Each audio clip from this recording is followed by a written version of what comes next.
Six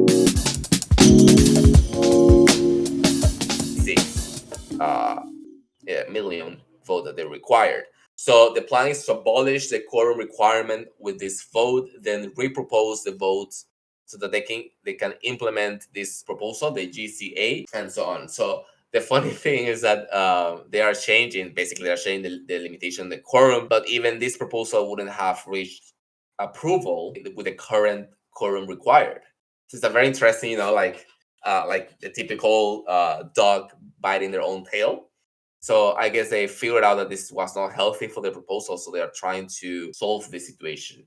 This ends in 3 days, this proposal, and currently it's approved with 28 million bank spent on this. So what do you think? Will you change your quorum requirement for proposals if you see that the involvement is not that high? It's a good question, man. Again, it's sort of like the perennial dilemma in democratic systems, right? Is participation is lower than expected, unfortunately, right? I mean, you'd think that it's that it would be higher, right? But typically, the people framing quorums are enthusiastic about the thing.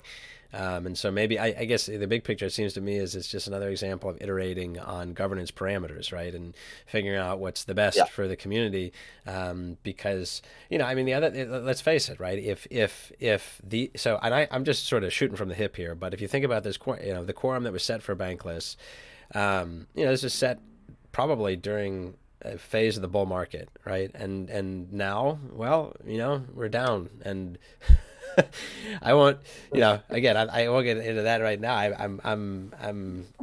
I think that it will be interesting to see how this specific type of parameter for governance, having to do with the quorum, may need to be adjusted across many DAOs if we're not seeing 100K Bitcoin, right? It's like, and it's not the fault of Bankless, right? They're